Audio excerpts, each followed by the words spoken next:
bottom line is costing too much in America for insurance. It's costing too much for medical care. And I have found when I go through different periods of being unhealthy, we eat vegetables and fruits daily anyway. That's us. But we're kind of different, and so it helps by eating more of those, like more fruit, or have a fruit cup with 3 different fruits in it or whatever. It helps heal better and helps you feel a lot better when you're not feeling well. And I think that's where they're coming from on that part, not knowing what it could affect or not knowing what how that can be accomplished or whatever. So is there ways of tweaking the proposal that you see that could work, or is it that you all are, your stance is that just plain out darn give all the money to the people and not look at the health or nutrition part of it? So I've not heard any information about anything but the nutrition title. So a lot of those other pieces and the trade stuff apart, that's not really our area of expertise. What we are looking at within the nutrition title is making sure and advocating that there are no cuts, no barriers, and no structural changes to the SNAP program.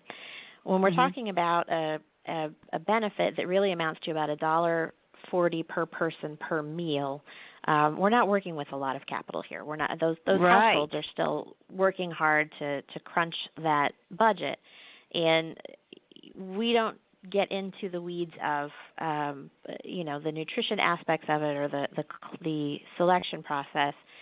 We do believe that client choice is essential, and something that I would point out that sort of dovetails with that.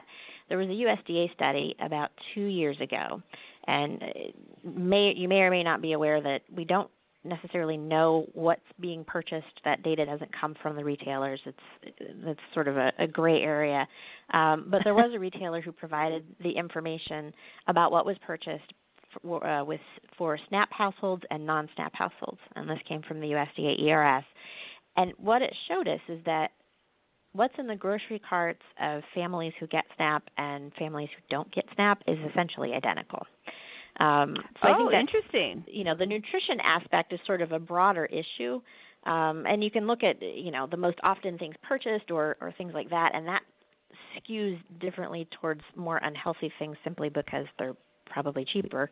But we come from the perspective that SNAP households are essentially using their income and their SNAP benefits to purchase the same sort of things that we are. So, we want to make sure that folks who are utilizing the program are able to make those choices and that they're able to receive those benefits when they really need them. And so our concerns with some of the proposals that are circulating around the Farm Bill are that they would eliminate access to that benefit for a number of people.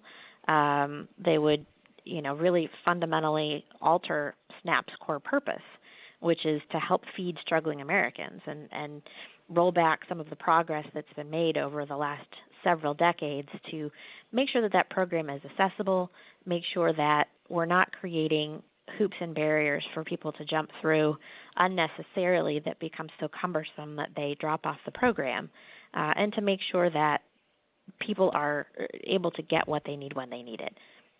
Yeah, I heard first, and I think this is what the confusion was about. They came out that there was going to be some kind of delivery service, a box of vegetables to people, and they were going to pick out what the items were and then deliver to everybody. And I thought, wow, that's going to be expensive. But in the end, what they were getting stiffed from the two different areas, and I forgot what was. The banks was one of them because they were adding fees on the things of doing the monies to people or getting it to them or holding it or whatever it was, and then some other group. And so they were going to save, I think, $1 billion just from all these different fees that were being collected. And I don't know if it was per state or if it was the whole country or whatever.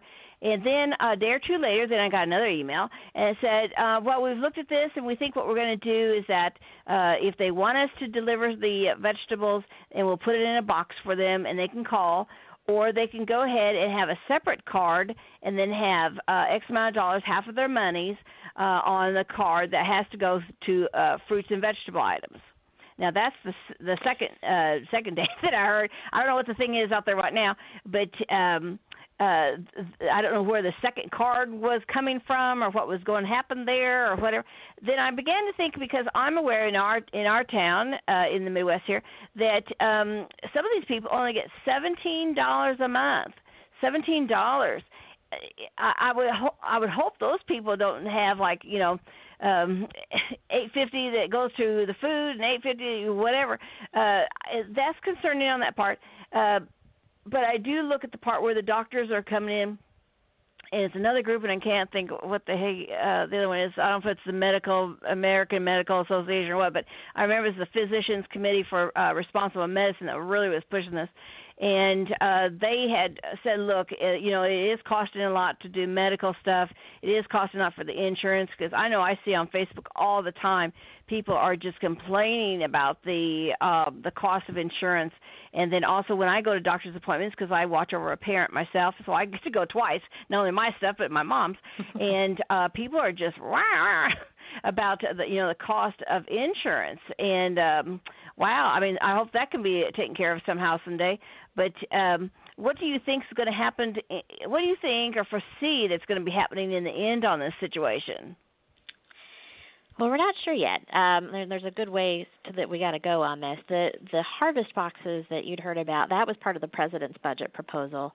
There's nothing that I've seen that would indicate that that's part of the House budget proposal, and we've not seen anything yet from the Senate. Aside from the logistics of that, and our food banks, regularly do boxed food for the Commodity Supplemental Food Program that's part of the Farm Bill that goes out to seniors, but that's a caseload of about 5,000 or 6,000 here in Indiana, as opposed to, a couple of 100,000 households that receive SNAP.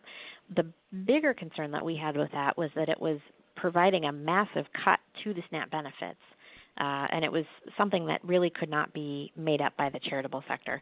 I'm not sure how familiar you are with the food banks and how our folks operate, but the food banks in our network receive most of their product donated from retail or from food manufacturers, which is fantastic. So we work with all of the Krogers and the Meijers and the Walmarts and the Costcos to take food donations from them, usually of perishable items.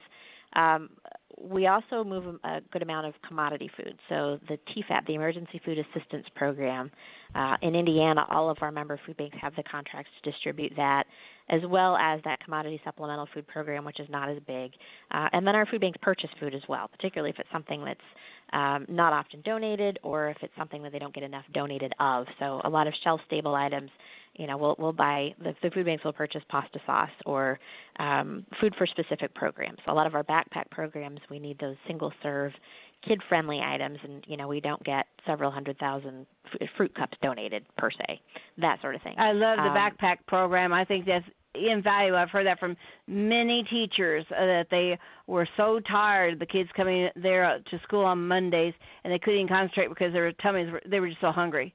So I love that program. Yes. It's invaluable, I believe. I wanted to tell you something real fast. It's a great program. Some farms, there's about 2 to 4, because I've interviewed 2 of them, but in the nation, but one on the East Coast, one on the West Coast, and they go out, like the farmer does his harvest, and then they go out to the fields with volunteers, and then they ask the farmer, okay, whatever it is that you don't leave on, whatever it is you'll pick up and take to market, can we have that? And they use it for the food banks. And they go out there, and the statistics show that 40% of the things are left still out in the field that they can collect.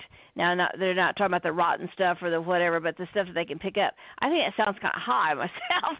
I wouldn't want to leave 40% out in the field myself, but that might be an option for food banks to have the volunteers.